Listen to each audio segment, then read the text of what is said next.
오늘 읽은 말씀에 근거해서 이상한 말씀이라고 하는 제목으로 말씀드리겠습니다. 유대인들에게 있어서 유월절 식사는 1년 중에서 매우 중요한 식사입니다. 3대 절기 중에서도 유월절은 유대인들에게 가장 중요한 절기라 할 수 있습니다. 그래서 각 가정별로 모여서 유월절 식사를 했습니다. 예수님도 제자들과 함께 모여서 유월절 식사를 하셨습니다. 유월절 식사가 가지는 의미가 무엇일까요? 그것은 바로 어떤 사건을 기억하기 위함입니다. 어떤 사건일까요? 유대인들이 기억하고자 했던 그 사건은 바로 그들이 애굽에서 종살이할 때 하나님께서 그들을 그 애굽의 종살이로부터 해방시켜 주신 사건을 기억하는 것입니다. 그 중에서 특별히 하나님께서 10가지 재앙을 통해서 애굽의 바로 왕의 마음을 누그러뜨리시고 결국은 왕이 이스라엘 백성들이 애굽을 떠나는 것을 허락하게 해주었는데 그 중에서도 10번째 재앙, 사람의 장자와 또 짐승의 초태생이 죽는 그와 같은 재앙을 행하셨습니다. 그런데 이스라엘 백성들이 사는 곳에는 그와 같은 재앙이 임하지 않았습니다. 하나님께서 미리 모세를 통해서 말씀해 주셨습니다. 이스라엘 백성들이 거하는 각 집의 문설주에다가 문에다가 피를 바름으로, 양의 피를 바름으로 그 초태생 그리고 장자를 죽이는 같은 천사가 활동을 할 때 그와 같은 피가 발려 있는 집은 건너뛰는, 그래서 유월이라고 하는 패스오버라고 하는 같은 말이 생겨났습니다. 이 유월절에 이 사건을 기념하는 것은 하나님께서 그들 가운데 놀라운 구원을 행하셨다. 종살이 하던 노예로 살던 그들을 이제는 자유케 하셨고, 자유케 하실 뿐만 아니라 하나님의 백성 삼으시는 시내산에서 하나님께서 이스라엘 백성과 언약하심으로 하나님께서 친히 하나님이 되어주시고 이스라엘을 자기의 백성 삼으시는 놀라운 언약 관계를 맺으셔서 하나님과 이스라엘 사이에 어떤 누구도 또한 어떤 것도 사이에 낄 수 없는 가장 친밀한 관계가 되게 하셨다라고 하는 것을 기억하는 사건, 그것이 바로 이 유월절 식사라고 할 수 있습니다. 그런데 예수님께서는 이 마지막 유월절 식사의 자리에서 이상한 말씀을 하십니다. 오늘 우리가 읽었던 말씀인데요, 복음서에도 나옵니다. 어떤 말씀을 하실까요? 예수님께서는 이것을 행하여 나를 기념하라 라고 2번이나 말씀합니다. 주님께서 잡히시던 날 밤에 떡을 가지사 축사하시고 제자들에게 떼어주시면서 이것은 너희를 위하는 내 몸이니 이것을 행하여 나를 기념하라 라고 그렇게 말씀하십니다. 떡을 다 먹고 나서는 잔을 가지시고 이렇게 말씀합니다. 이 잔은 내 피로 세운 새 언약이니 이것을 행하여 마실 때마다 나를 기념하라 라고 그렇게 2번이나 말씀합니다. 이제는 더 이상 유월절에 있었던 그와 같은 사건을 기념하지 말고 이제는 내 몸과 내 피를 기념하는 그와 같은 의식을 행하라 라고 그렇게 말씀해 주셨습니다. 떡은 바로 예수님의 찢긴 몸이요, 잔은 바로 예수님의 피라고 그렇게 말씀합니다. 이것에 근거해서 성도는 성찬을 행합니다. 바울이 교회를 세운 후에 그가 세운 교회들마다 성찬식을 거행하게 했습니다. 그런데 우리가 행하는 이러한 성찬식은 아니었던 거고 함께 공동 식사를 하는 그 과정 중에 떡을 떼고 또 포도주를 먹는 그 같은 이 성찬식을 행했던 것을 우리는 잘 알고 있습니다. 그 이후로 모든 교회가, 세계에 흩어져 있는 모든 교회가 다 이 성찬을 행합니다. 미국의 교회도, 영국의 교회도, 한국의 교회도 이 성찬식을 행합니다. 심지어는 달에 가서도 성찬을 행한 적이 있습니다. 그 내용을 들어보신 적이 있습니까? 아폴로 11호가 달에 착륙했습니다. 1969년 7월 20일입니다. 우리는 닐 암스트롱의 말을 기억합니다. 한 개인에게는 작은 발걸음이었지만 인류에게는 큰 도약이다 라고 하는 이 말을 우리는 듣고 기억합니다. 그리고 고개를 끄덕이곤 합니다. 근데 닐 암스트롱이 달에 발을 디딘 후에 정확히 19분 후에 달에 발을 디딘 사람이 한 사람 더 있습니다. 그는 바로 버즈 올드린이라고 하는 사람입니다. 버즈 올드린이라고 하는 사람인데 그는 6.25 전쟁 때 공군 조종사로 참전하기도 했던 사람이고 또 장로교 장로였습니다. 그는 MIT의 우주항공학 박사였던 사람인데 그가 이 아폴로 11호에 함께하게 됐던 것입니다. 그는 달에 가면서 그 교회가 주었던 교회에서 사용했던 성찬 키트를 가지고 갔습니다. 성찬 키트를 가져갔어요. 왜 성찬 키트를 가져갔을까요? 우주로 갔다가 돌아올 수 없을 상황이 생길 수도 있겠다라고 하는 생각도 있었을 것이고 아니면 하나님께서 창조하신 그 같은 우주 달에 가서도 내가 예수 그리스도의 그 놀라운 그 십자가의 사건을 내가 기억하고 기념하면 좋겠다 하는 그 마음도 있었을 것 같습니다. 장로였던 그는 달에 착륙하여서 이 성찬, 그가 가져갔던 성찬 키트에 이 떡과 잔을 먹습니다. 그러면서 그는 요한복음 15장 5절의 말씀을 읽습니다. 나는 포도나무요 너희는 가지라 그가 내 안에 내가 그 안에 거하면 사람이 열매를 많이 맺는다 라고 하는 이 말씀을 그가 읽었습니다. 달에서조차 이 성찬을 행했습니다. 심지어 초대교회 때는 성찬에 참여할 수 없는 사람들에게 성찬 때 사용했던 떡과 포도주를 보내주기도 했습니다. 예수를 믿는 것으로 인해서 옥에 갇혀서 박해 가운데 있는 자들에게 교회는 성찬 떡과 잔을 가져다 주었습니다. 예배 자리로 나와서 성찬에 함께 할 수 없는 그와 같은 많은 환자들에게도 이 성찬의 떡과 잔을 가져다 주었습니다. 왜 그랬을까요? 왜 그러면 성찬을 환자들에게도 또 옥에 있는 사람들에게도 심지어는 달에 가서도 성찬식을 행했을까요?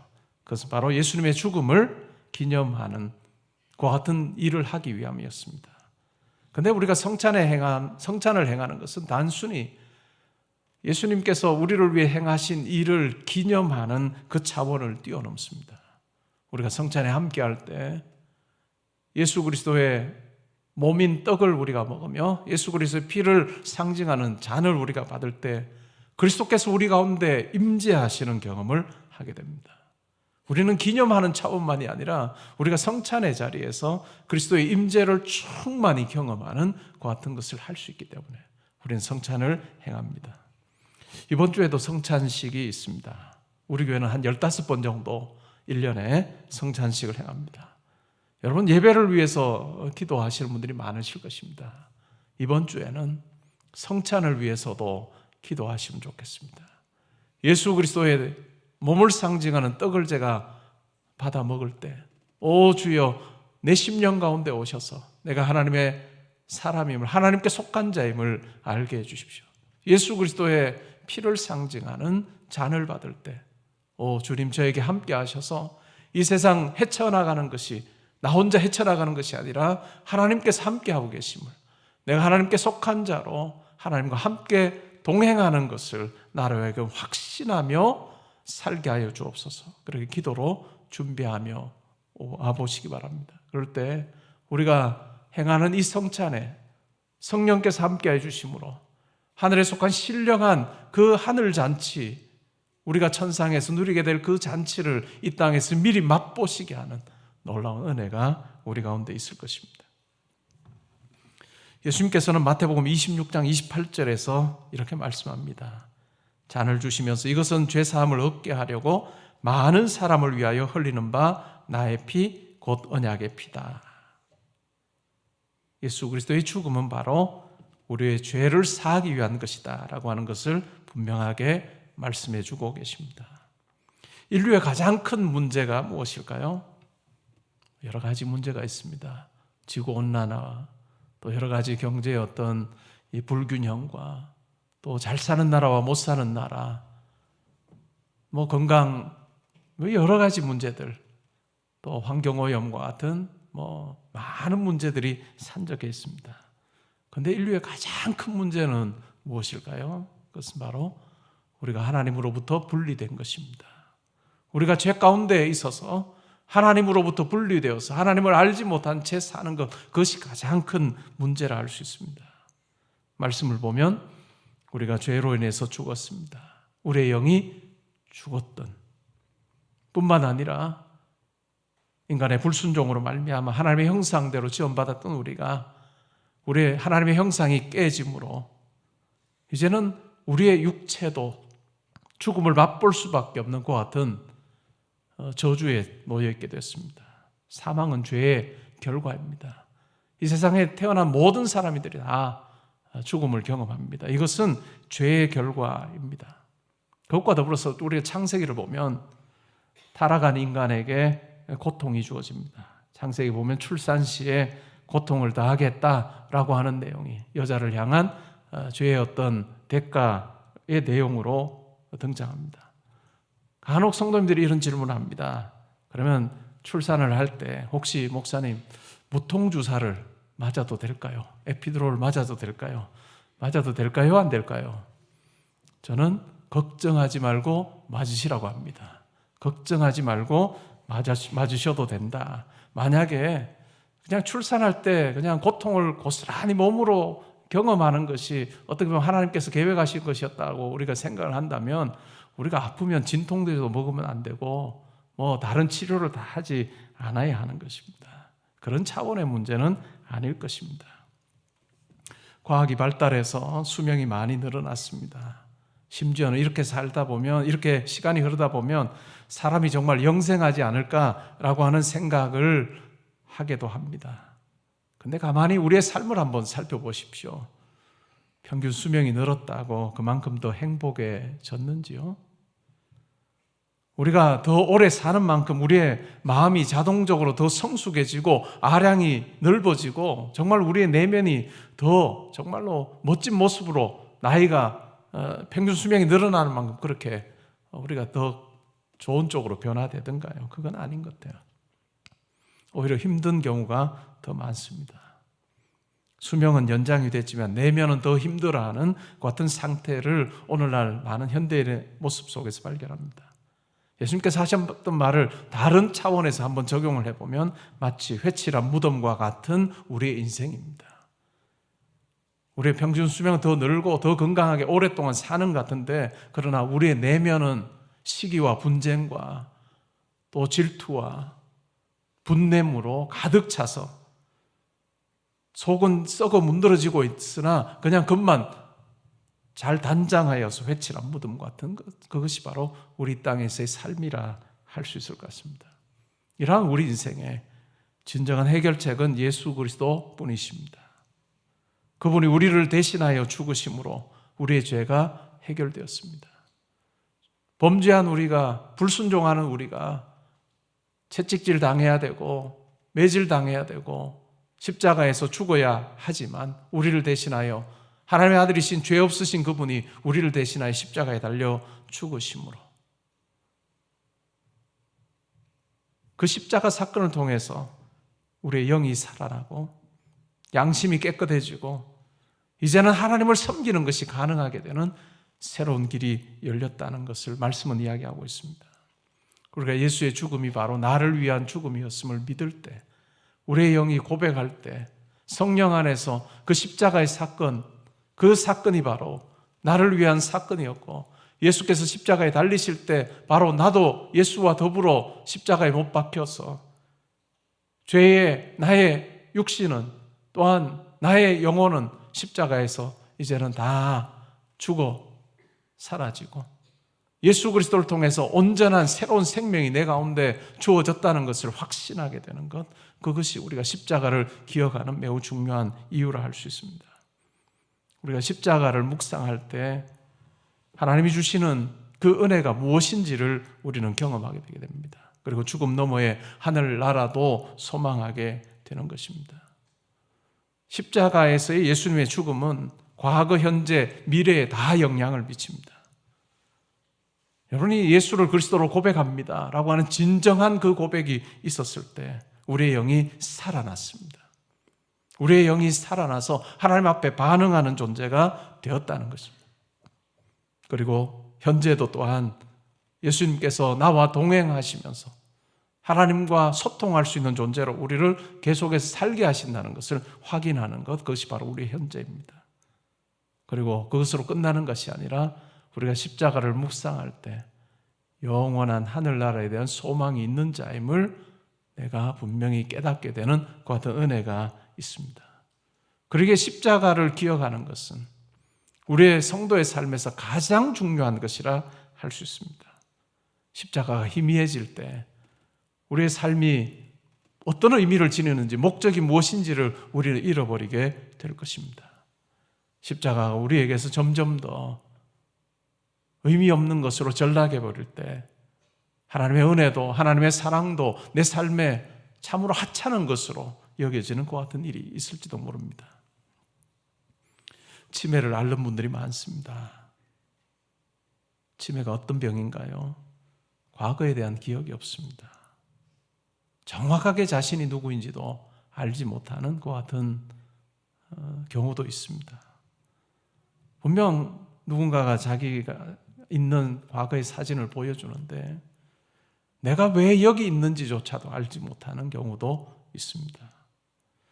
치매 환자들이 자기의 상태에 대해서 이야기하는 것을 의사가 정리해 놓은 걸 제가 읽어보니까 마치 항구에서 배가 떠나서 정말 자욱히 끼어있는 안개 속으로 사라지는 것 같은 그런 느낌이 바로 내가 가지는 느낌이다. 그리고 캄캄한 우주로 그냥 사라져버리는 듯한 그와 같은 느낌, 그것이 바로 내가 느끼는 감정이다 라고 그렇게 치매를 앓는 분들이 적어놓은 걸 제가 읽어본 적이 있습니다. 혹시 우리가 십자가를 잊어버릴 때 매일의 삶 우리가 분주하게 지내면서 때로는 내가 누군지도 알지 못한 채 분명히 내가 어떠한 과거, 현재, 미래의 의미를 가지고 있는지도 모른 채 그냥 눈앞의 일로 분주하게 그냥 허둥지둥대며 혹시 살고 있지 않은가? 눈앞의 일에 치여서 살아서 하나님께서 나에게 베푸신 그 은혜와 그 사랑은 내 마음속에 담지 못하고 살고 있지 않은지 우리는 생각해 보아야 할 것입니다. 우리가 이 시간 그리스도의 십자가를 기억할 때 우리가 얼마나 세상에서 복받은 자인지를 확인하게 될 것입니다. 때로는 무언가 부족한 것이 있다 해도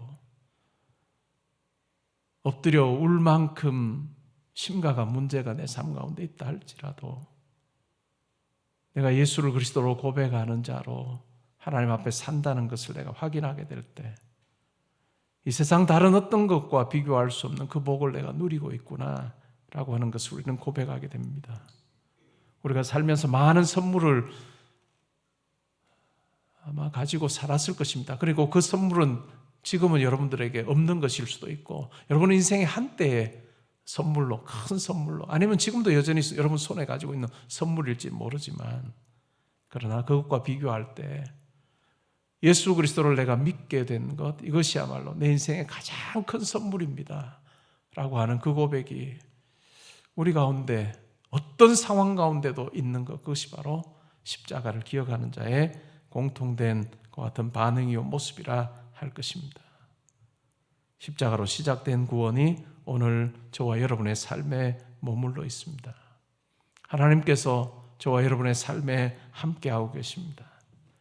불확실한 미래에 대해서도 우리를 하여금 소망을 가지고 한 걸음 내딛게 하시는 하나님의 함께하신 은혜가 우리 가운데 있습니다. 때로는 앞을 볼 때는 내가 나아갈 길이 어딘지 막막할 때가 많습니다. 과연 이와 같이 짙은 안개와 같은 지금의 현재와 같은 이 상황을 내가 잘 헤쳐나갈 수 있지 염려될 때도 있습니다. 그때 기억하십시오. 하나님께서 여러분들에게 베푸신 그 놀라운 구원의 은혜를 기억하십시오. 여러분 제 가운데 허덕이던 우리를 예수 그리스도의 십자가로 하나님 백성 삼으시고 구원 백성 삼으시고 하나님의 아버지라고 고백하는 자로 살게 하셔서 여기까지 오게 하셨다는 것 여러분 기억하시기 바랍니다. 여러분 그 과거를 돌아볼 때 현재 함께 하시는 하나님을 여러분 분명히 고백하게 될 것입니다. 그리고 현재를 넘어 마지막 호흡하는 그 순간까지 함께 하실, 우리를 붙들어 주실 주님을 향해서 우리가 믿음 가지고 신뢰 가지고 담대하게 동행하는 것 같은 삶을 살게 될 것입니다. 우리 스스로를 보면 믿을 수 있는 것이 하나도 없습니다. 때로는 인생의 어느 시기에 다른 사람보다 조금 더 가진 것으로 인해서 의지하고 자랑했던 그것들, 시간 지나면서 다 얼마나 작아지는지요, 얼마나 쓸모없어지는 것을 우리는 다 경험하지 않습니까?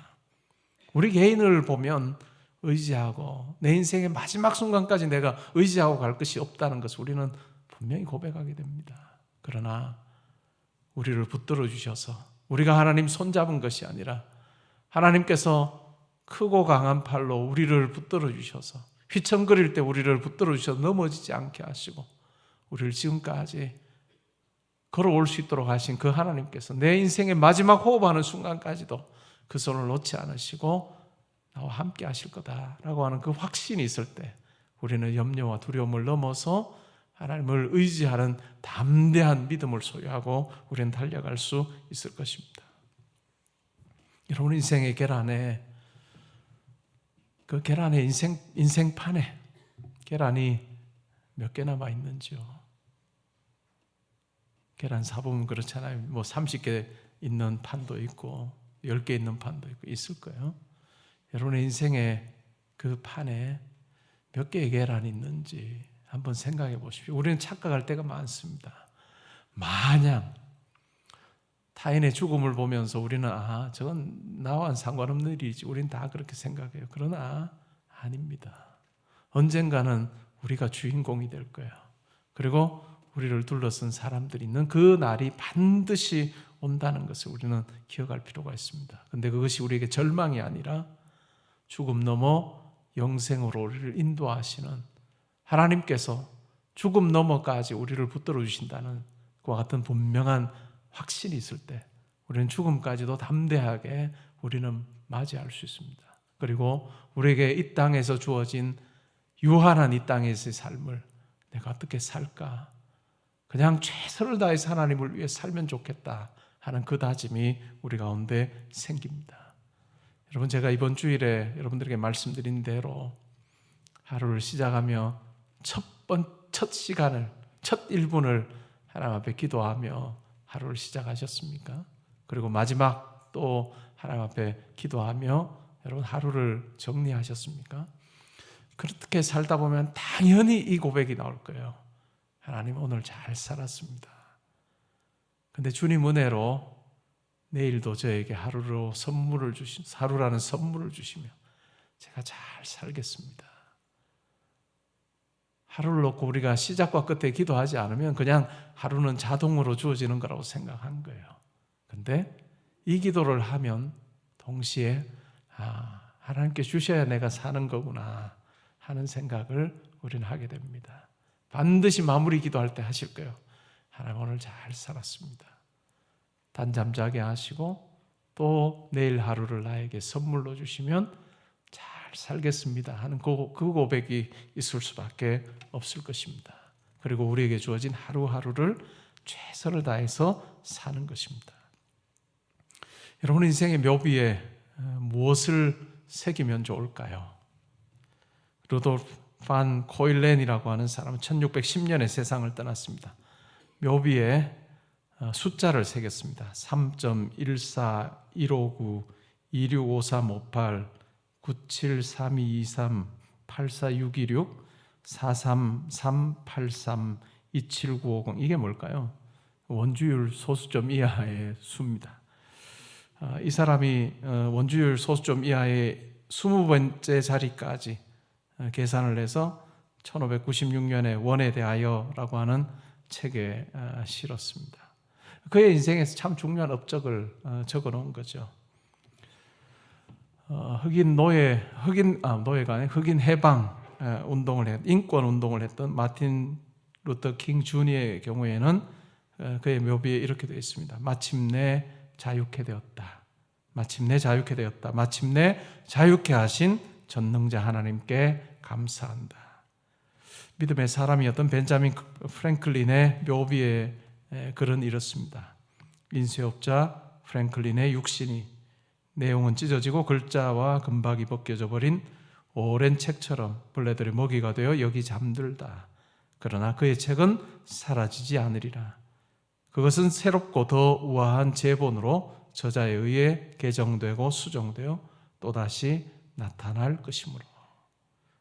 예수를 우리가 그리스도로 고백할 때, 예수의 십자가를 나에게 허락하신 하나님의 놀라운 사건을 우리가 받아들일 때, 과거, 현재, 그리고 미래까지 우리와 함께 하신 하나님으로 인해서 든든한 믿음에 고백하며 살 수 있다는 것 우리가 기억하면 좋겠습니다.